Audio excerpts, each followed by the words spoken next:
Saudi അറേബ്യയ്ക്ക് യുഎസിൻ്റെ യുദ്ധവിമാനങ്ങൾ. സൗദിക്ക് F-35 യുദ്ധവിമാനങ്ങൾ വിൽക്കുമെന്ന് US president Donald Trump അറിയിച്ചു. സൗദി കിരീടാവകാശി മുഹമ്മദ് ബിൻ സൽമാൻ്റെ US സന്ദർശനത്തിന് തൊട്ടുമുമ്പാണ് ട്രംപ് ഈ പ്രഖ്യാപനം നടത്തിയത്. 7 വർഷത്തിന് ശേഷമാണ് സൗദി കിരീടാവകാശി US സന്ദർശിക്കുന്നതെന്ന പ്രത്യേകതയുമുണ്ട്. സൗദി അറേബ്യയ്ക്ക് വിമാനങ്ങൾ വിൽക്കുമോ എന്ന മാധ്യമപ്രവർത്തകരുടെ ചോദ്യങ്ങൾക്ക് F-35 വിമാനങ്ങൾ വിൽക്കുമെന്ന മറുപടിയാണ് ട്രംപ് നൽകിയത്.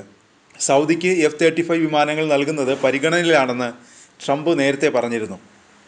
സൗദി US പ്രതിരോധ കരാറിൻ്റെ വിശദാംശങ്ങൾ പുറത്തുവിട്ടിട്ടില്ല. US-ൽ നിന്ന് സൗദി 48 F-35 യുദ്ധവിമാനങ്ങൾ വാങ്ങുമെന്നാണ് റിപ്പോർട്ടുകൾ. ന്യൂയോർക്ക് ടൈംസിൻ്റെ റിപ്പോർട്ട് പ്രകാരം ലോക്ക്ഹീഡ് മാർട്ടിനാണ് F-35 നിർമ്മിക്കുന്നത്. എല്ലാ വർഷവും കമ്പനി 150-നും 190-നും ഇടയിൽ ജെറ്റുകൾ നിർമ്മിക്കുന്നു. ഏകദേശം 20 രാജ്യങ്ങൾ ഇതിനകം അവ സ്വന്തമാക്കുകയോ ഓർഡർ നൽകുകയോ ചെയ്തിട്ടുണ്ട്. മോഡലിനനുസരിച്ച് ഓരോ വിമാനത്തിനും $80 മില്യൺ മുതൽ $110 മില്യൺ വരെ വില വരും. ലോകത്തിലെ ഏറ്റവും നൂതനമായ യുദ്ധവിമാനങ്ങളിലൊന്നാണ് F-35. യുദ്ധകളത്തിലെ വിവരങ്ങൾ ശേഖരിക്കാനും ദീർഘദൂര ആക്രമണങ്ങൾ നടത്തുമ്പോൾ കരസേന, കപ്പലുകൾ, മറ്റ് വിമാനങ്ങൾ എന്നിവയുമായി അത് പങ്കിടാനും F-35 കഴിയും. ഇറാഖിലും സിറിയയിലും ഇസ്ലാമിക് സ്റ്റേറ്റിനെതിരായ ആക്രമണങ്ങൾക്ക് F-35 ഉപയോഗിച്ചിട്ടുണ്ട്. ജൂണിൽ ഇറാനിൽ ഇസ്രായേൽ നടത്തിയ ആക്രമണങ്ങളിലും ഈ യുദ്ധവിമാനം ഉപയോഗിച്ചു. സൗദിയുടെ സുരക്ഷ ശക്തിപ്പെടുത്തുന്നതിനാണ് സൗദി കിരീടാവകാശി F-35 യുദ്ധവിമാനങ്ങൾ വാങ്ങുന്നതെന്ന് ബ്ലൂംബർഗിൻ്റെ റിപ്പോർട്ടിൽ പറയുന്നു.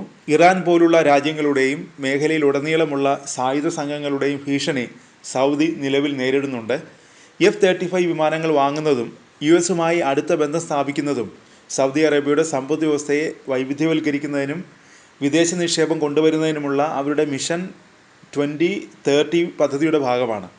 ഇതിൽ ടെക് AI പദ്ധതികൾ ഉൾപ്പെടുന്നു. അമേരിക്കൻ ആയുധങ്ങൾ ഏറ്റവും കൂടുതൽ വാങ്ങുന്ന രാജ്യങ്ങളിലൊന്നാണ് സൗദി അറേബ്യ. US-ൻ്റെ അത്യാധുനിക യുദ്ധവിമാനം സൗദിക്ക് നൽകുന്നതിൽ US ദേശീയ സുരക്ഷാ ഉദ്യോഗസ്ഥർ അസ്വസ്ഥരാണെന്നും ന്യൂയോർക്ക് ടൈംസിൻ്റെ റിപ്പോർട്ടിൽ പറയുന്നു. സമീപ വർഷങ്ങളിലെ സൗദിയുടെ നിലപാടുകളാണ് ഈ അസ്വസ്ഥതയ്ക്ക് കാരണമെന്നും റിപ്പോർട്ടിൽ പറയുന്നുണ്ട്. പ്രതിരോധ ഇൻ്റലിജൻസ് ഏജൻസി നേരത്തെ ഒരു പ്രധാന ആശങ്ക ഉന്നയിച്ചിരുന്നതായി ന്യൂയോർക്ക് ടൈംസ് റിപ്പോർട്ട് ചെയ്യുന്നു.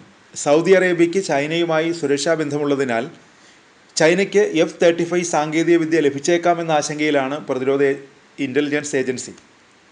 ഇത് ഗുരുതരമായ അപകട സാധ്യതയായി അമേരിക്കൻ ഉദ്യോഗസ്ഥർ കാണുന്നു. 2019 തുർക്കി റഷ്യയുടെ S-400 മിസൈൽ സംവിധാനം വാങ്ങിയ ശേഷം F-35 പ്രോഗ്രാമിൽ നിന്ന് US തുർക്കിയെ നീക്കം ചെയ്തിരുന്നു.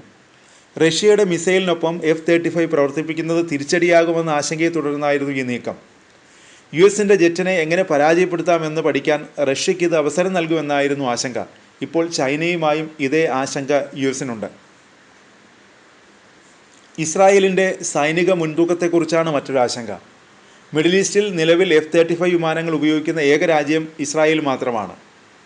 മേഖലയിൽ ഇസ്രായേൽ എപ്പോഴും സൈനിക മുൻതൂക്കം നിലനിർത്തണമെന്ന് US നിയമം പറയുന്നു. സൗദി അറേബ്യയ്ക്ക് F-35 വിമാനങ്ങൾ വിൽക്കുന്നത് ആ മുൻതൂക്കത്തെ ദുർബലപ്പെടുത്തുമെന്നാണ് ചില ഉദ്യോഗസ്ഥർ കരുതുന്നത്.